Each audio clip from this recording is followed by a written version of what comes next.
Anthony Strong for Rencontres.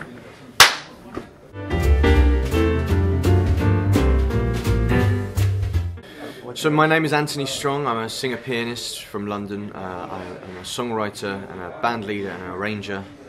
And I'm signed to the record label Naive, which is a Paris-based label. And I'm currently continuously on tour, traveling around the world. I knew that I was going to do music from a very young age, but it was at music school when I was 16. When they gave me jazz piano lessons, that's when I made the switch to jazz. And when I went to music college, they gave me jazz piano lessons. And from the first lesson where my teacher played, you know, a beautiful chord, a jazz chord, you know, it was the first time I sort of heard that kind of sound, or those sounds, and I've kind of been hooked ever since. So I'd say definitely the harmony of jazz is the thing that draws me to it mostly. So I went to music college when I was 18. I went to the Guildhall School of Music in London, and yeah, that was my sort of. I'd learned for like a year and a half before then, but my course at the Guildhall was the first time where I sort of really put my head down and started working on it and studying it. And then I guess it was about the second year of my time at Guildhall when the singing and the piano and the arrangements all came together, and I started writing my first songs for this project, and yeah, rehearsing the band up, playing lots of jazz festivals, lots of theatres, a few club dates as well, and I love jazz music. I was always crazy about music when I was young, so I always knew that I would do music for a career, whether it was writing or singing or playing in an orchestra.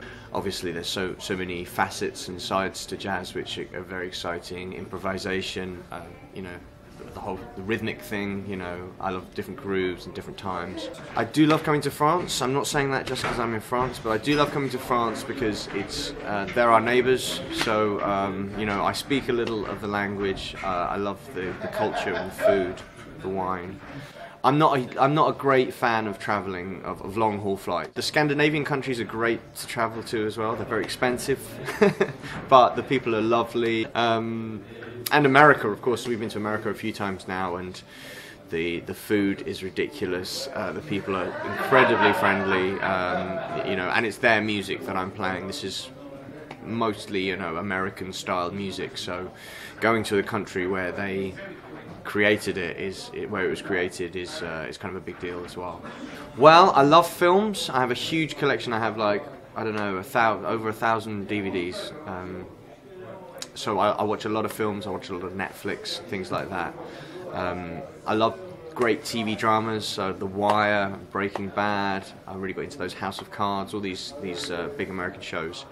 I also love gaming, so I have Xbox, thinking about an Xbox One, but I really shouldn't spend any more time gaming than I already do. And I love evenings with my friends. I love staying in, and I love going out for dinner. Yeah, movies, gaming, friends. Those are my big things that I enjoy doing. I do like Call of Duty, the zombie things where the game never ends. It just goes on and on and on and on. That's good fun.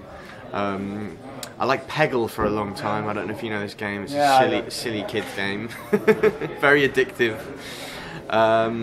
But I've got more than a few, you know, I had some Tony Hawk's games and some FIFA games, a whole different range, but I like shoot 'em ups, so yeah, that's probably my favourite, I'd say, the Call of Duty. If you would have lived in a different century, which one would it have been? Ooh. Well, definitely the 20th century, but maybe I don't know, the 30s, as a decade, the 30s would be great, I think, you know, just after Art Deco and, you know, the sort of start of some amazing careers started in the 30s, I suppose. I've been asked this question before, and they said, which decade would you like to have lived in? I'm more than happy where I am, just because I've got all this music to listen to, you know, and I love the internet, and I love YouTube, and I love checking out new people, and I love Spotify and, you know, connecting with people and the benefits that internet has. So I'm a Wi-Fi freak, and there's no way I would have been able to live without that, you know. Okay. Especially, yeah. It's a big part of my life, unfortunately.